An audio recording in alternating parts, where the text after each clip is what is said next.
Hey guys, it's Roscoe, and on the Space Couch today, I'm going to be reviewing this, The Toy Makers by Robert Dinsdale.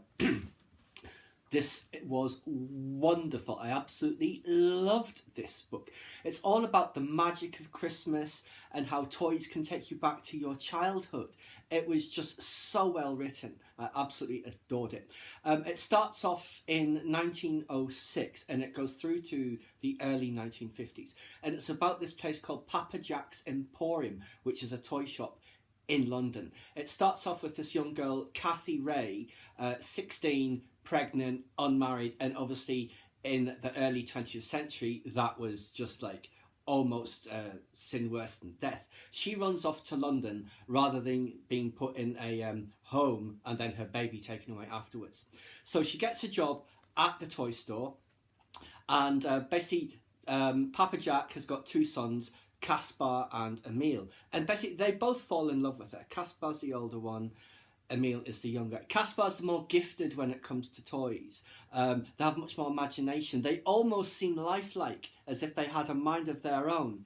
Whereas Emil, he's very good at producing all the toy soldiers in the Emporium, which is their biggest line that they sell each Christmas. And the two of them have been playing soldiers for years. It's called The Long War, where they've just gotten their soldiers up and marched them out. But these being more magical toys, there's a lot more interaction between them rather than just shuffling figures around. They actually march and fight themselves.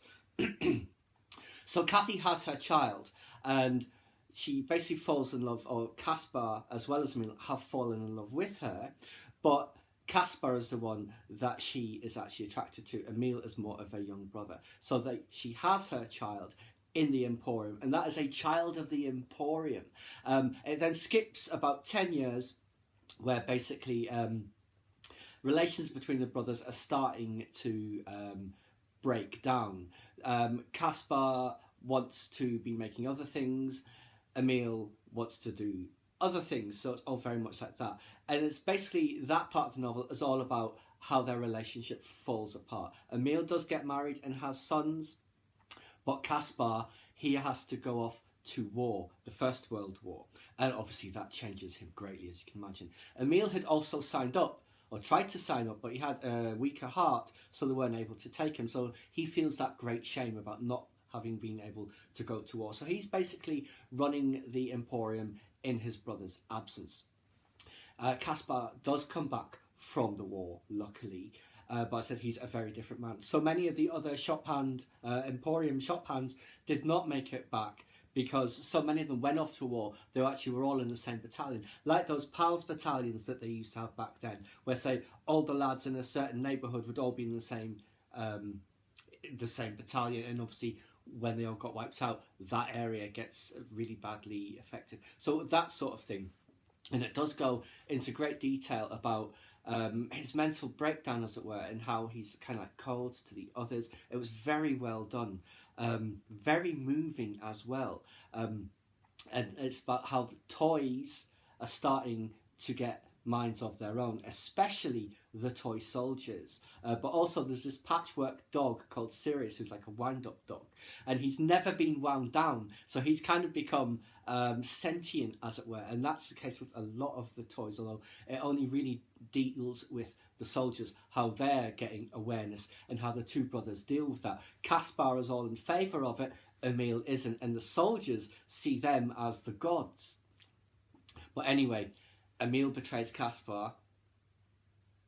Very, very bad of him. And Kathy thinks that he's left her, because all of the problems he had during the war, his inability to really open up and talk about it, which obviously back then there was hardly any sort of support network of psychiatrists and analysts and all that sort of thing who can help you talk through this sort of thing.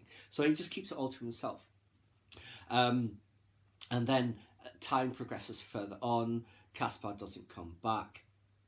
But then the toy soldiers, which had all left with Caspar, they start. There's one, their leader, the Capitan, that Emil made, and is almost a character in itself, and has also had consciousness. He figures out what has happened, and he has to try and tell Kathy what happened about Emil and Caspar and their big falling out. I won't go into the details of that because I don't want to spoil that for you, but this book is absolutely marvellous. It's a perfect one to read at Christmas, I would say. It really does have the spirit of Christmas, and it really does take you back to your childhood. The way that toys can do that, and these toys being a bit more magical, can literally take you back to your childhood. It's like a music box. When you turn its handle, you're back in one of your memories when you were a child. Say when the Christmas that you got that present, so you can relive that. They also have other toys and boxes where, say it's a toy box, but it's like the TARDIS inside. You know, it's massive. It can go on as long as you want it to, and that does play a role in it as well. But yes, a great book. Can't recommend it highly enough. This might be my favourite book of the year so far. It might just nip ahead of Sea of Rust. I'm not sure yet. It's a hair's breadth between them. This will definitely be one of my top books of this year when I come to present my books of the year at the start of next year. But yes, The Toy Makers by Robert Dinsdale. Marvellous book. You'll love it. Please subscribe to my channel if you enjoyed this content.